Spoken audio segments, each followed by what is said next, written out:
వచ్చినప్పుడేమో ఆ రూమ్ నీది, నీకు ఎలా కావాలో అలా సర్దుకో అన్నావు. అదే వెళ్ళిపోతుంటే దగ్గరుండి మరి బట్టలని సర్ది పంపిస్తున్నావు. అంటే అలా కాదజ్జు. నాకు అక్కవని చెప్పడం నాకే సిగ్గేస్తుంది. నువ్వు యూనివర్సల్ అక్కవేంటే. నెక్స్ట్ టైం నుంచి నీ టైటిల్ సాంగ్ లో ఆ లైన్కి బీపేపీ సరేనా? అజ్జు హర్ట్ అయితే సారీ. నేను హర్ట్ అయితే సారీయా? That's not even an apology జాను. బై ద వే, నువ్వు తప్పు చేసినావని సారీ చెప్తే ఒక అర్థం ఉంది. నేను హర్ట్ అయినా సారీ అంటే ఆయన ఇన్నాళ్ళు నాకు ఒక కన్ఫ్యూజన్ ఉండేది, నేను మూవ్ అవుట్ అవడం కరెక్టా కాదా అని. It's very clear today. I'm glad. చాలా వైస్ డెసిషన్ తీసుకున్నా అనిపిస్తుంది నాకైతే. అజ్జు, ఇప్పుడు ఎవరైనా పేరెంట్స్ పిల్లల్ని హాస్టల్లో వేస్తున్నారంటే వాళ్ళు సాడిస్ట్ అని కాదు అర్థం. పిల్లలు ఇండిపెండెంట్ గా ఉండడం నేర్చుకుంటారని. ఓల్డే ఓల్డే ఓల్డే, నువ్వు చెప్పిన పలుకులో చిన్న కరెక్షన్. పేరెంట్స్ పిల్లాన్ని హాస్టల్లో వేయడం కాదు, పిల్లాడే టార్చర్ ఏంట్రా అయ్యా అని ఇల్లు వదిలేసి వెళ్ళిపోతున్నాడు. అది అవుతుంది ఇక్కడ. అంటే ఏంటి, ఇన్ని రోజులు నువ్వు ఇక్కడ ఎంజాయ్ చేయలేదా? చేసా, దానికి అదనట్లేదు. కానీ పక్షి రెక్కలను కట్ చేసి కమోన్ ఎగురు ఎగురు అంటే ఎక్కడి నుంచి ఎగురుద్ది? అలా ఉంది నా పరిస్థితి. What non sense. నేను రెక్కలు కట్ చేశానా? నీకంటూ ఒక రూమ్ ఇచ్చి నీకు కావాల్సినప్పుడు డబ్బులు ఇచ్చి ఫ్రీడమ్ ఇస్తే ఇదా? Is this how you repay me? ఫ్రీడమా? సన్ఫ్లవర్ ఏం కాదు. రూమ్ ఇచ్చావు సరే, నేను తలపేసుకొని నా స్పేస్లో నేను ఏదో ఉంటే సిఐడిలో దయాలాగా ధడేల్మని వచ్చేసి నా స్పేస్ అంతా ఇన్వైట్ చేస్తావు. డబ్బులు ఇస్తావు సరే, కదా నా ఇష్టం వచ్చినట్టు ఖర్చు పెడితే డబ్బులు వేస్ట్ చేస్తున్నావు అంటావు. ఇంక ఇచ్చేందుకు జాను? ఫ్రెండ్స్ స్లీప్ ఓవర్కి వస్తే ప్రాబ్లం నీకు, హౌస్ పార్టీ చేసుకుంటే ప్రాబ్లం నీకు, ప్రతిదానికి ప్రాబ్లమే జాను నీకు. అని నీతో ప్రాబ్లం నాకు.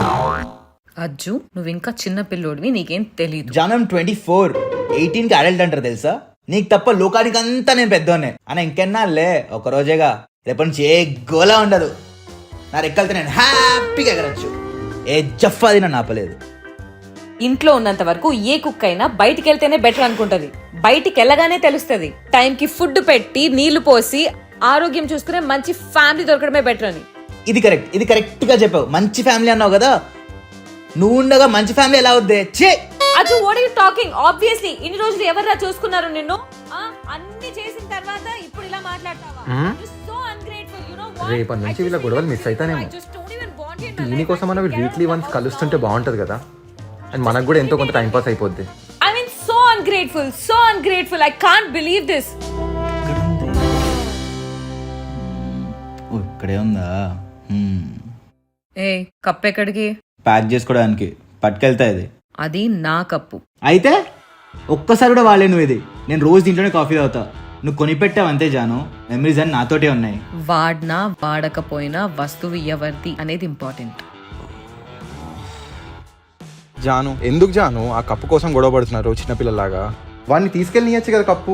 బేబీ, వెళ్తుంది వాడి వస్తువులు ప్యాక్ చేసుకోమను. ఎవరొద్దన్నారు? గుళ్ళో చెప్పులు కొట్టేసే వాడిలాగా నా సామాన్లు ఎందుకు తీసుకెళ్తున్నాడు? Are you serious right now? ఈ బోడి కప్పు కోసం నన్ను ఇన్ని మాటలు అంటావా? ఏం అక్కర్లేదు, నువ్వే ఉంచుకో సరేనా? అక్కర్లేదు, తీసుకో. ఇన్ని మాటలన్నా నేను ఎందుకు తీసుకుంటా జాను? వస్తువు నీది కదా, బిల్లు ఇన్వాయిస్ అని నీ దగ్గరే ఉన్నాయి కదా, ఉంచేసుకో నువ్వే. ఓవర్ చేయకు, నేను అలా అనలేదు. తీసుకో, నీకు కూడా మంచి మెమరీ. ఏ మెమరీ? ఈ గొడవదా అన్న? ఇంట్లో ఏ మెమరీస్ ఉండకుండా కొత్తగా లైఫ్ స్టార్ట్ చేసి కొత్త మెమరీస్ చేసుకుందామని మూవ్ అవుతున్నా నేను. మరి ఇంటి పాత సామాన్లు ఎందుకు పట్టుకెళ్తాను? పట్టుకెళ్ళను. Ajju, just take that. No సరే, sorry, take it. No way. Ajju, చాలా ఇరిటేట్ చేస్తున్నావు. ఇప్పుడు ఏమన్నానని నేను? ఊరికే I was pulling your leg. Take it. ఇప్పటి వరకు తీసుకెళ్లొద్దు అని గొడవ, ఇప్పుడేమో తీసుకెళ్ళమని గొడవ. డిస్పోజబుల్ పేపర్ కప్ లో కట్ట తెచ్చుకొని తాగుతున్నామో కానీ ఇది మాత్రం నేను తీసుకెళ్లే ప్రసక్తే లేదు. నేను ఎందుకంత ఓవర్ రియాక్ట్ అవుతున్నాడో అర్థం కావట్లేదు.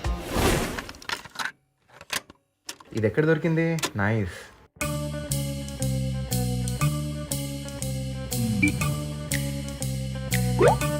మళ్ళీ వెళ్ళిపోతున్నా అని చెప్పి సంతోషంలో వేసుకున్నా అనుకుంటాడేమో. వద్దులే. అజ్జు, నీకు అక్క గురించి తెలుసు కదా, తన మాటలేం పట్టించుకోకు. You know how much you mean to her, right? How much I mean to her? తనెంత మీనుగా ఉంటుందో చూస్తున్నావా? సరే గాని చూడజ్జు, యు ఆర్ మూవింగ్ అవుట్. ఇది నీ లైఫ్లో ఒక కొత్త చాప్టర్.